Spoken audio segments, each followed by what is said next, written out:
South America, a continent carved by time, where every ridge and river still carries the footprints of those who came before.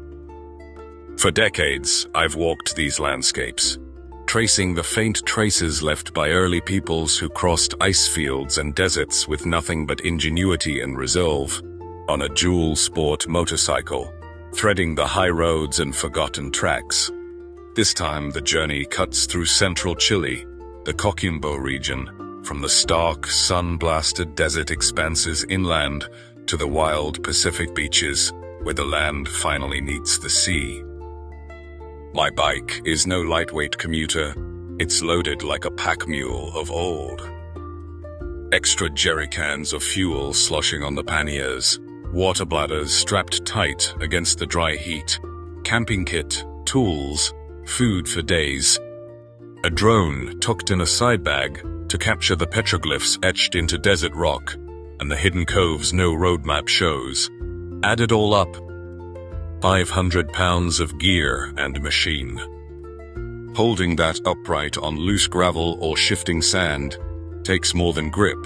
It takes a deep, quiet strength, the kind that comes from knowing exactly how my body and the bike become one. A single nail in the road can stop everything in its tracks. Puncture, repair in the relentless sun, a forced pause that turns frustration into unexpected clarity. I've known those moments, and they become part of the rhythm. The weather here shifts with the altitude and the coast. Inland, in the desert reaches of Coquimbo, midday sun hammers down like forge heat. Sweat stings my eyes. The engine radiates through my legs. Every breath feels borrowed from the thin, dry air. Then, as I drop toward the ocean, the wind picks up off the cold, humboldt current, carrying salt and fog that can turn a clear afternoon into sudden chill. Nights on the beach, or in the hills above, drop fast. Temperature plunges, wind claws through every seam in my jacket. I pitch the tent behind a dune or boulder big enough to break the gale, crawl inside, sip up every layer, and still feel the cold settle into my bones. Those nights are the kind where sleep is rationed in shivering increments, and dawn feels like a distant promise.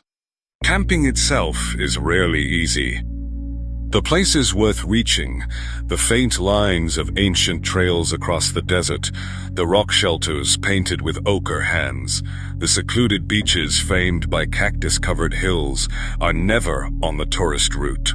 I ride until the track fades to goat path, then push the bike the last kilometer through boulders and foam scrub. Setting up means clearing stones, anchoring stakes against sudden coastal gusts, cooking with one hand, shooting the flame from the wind. Exploring means walking farther, scanning ridgelines for that telltale mound or carved stone no one else has photographed. The drone lifts off, circles over the desert flats, and then out over the breaking waves, returning with images that make the risk feel worthwhile.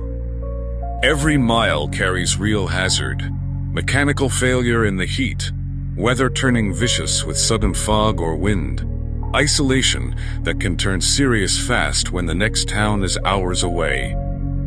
Yet I keep going, not for likes or views, but for the private, almost sacred reward that waits at the end of each hard day.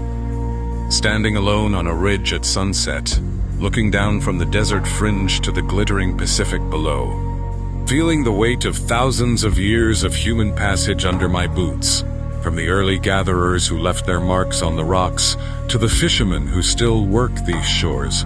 That moment belongs to me alone.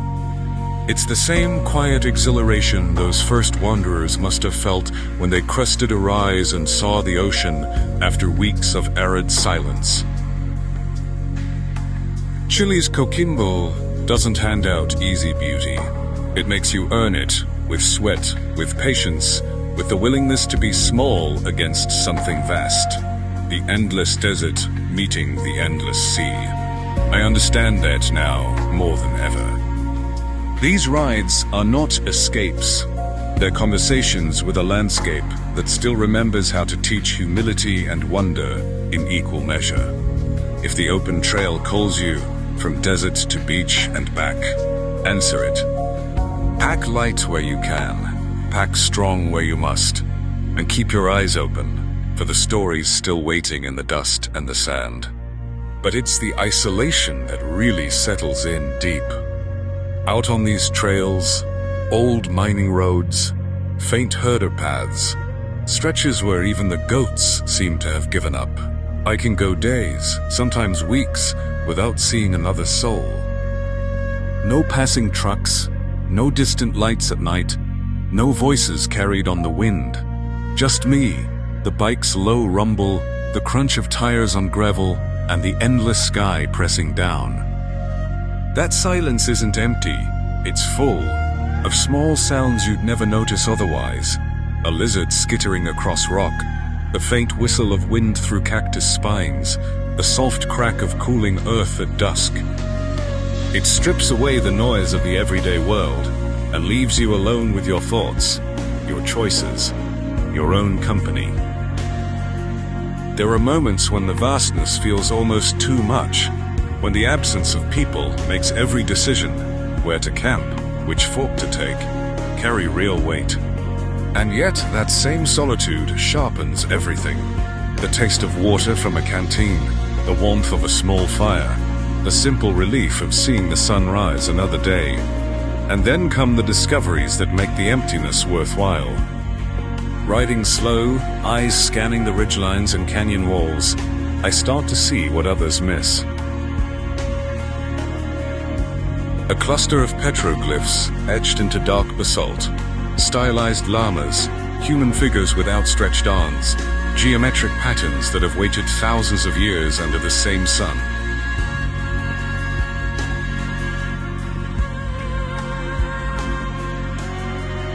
Chile's Coquimbo region, with its stark desert meeting the restless Pacific, reminds us that true discovery still demands solitude, sweat, and a willingness to listen to what the land has kept hidden for millennia.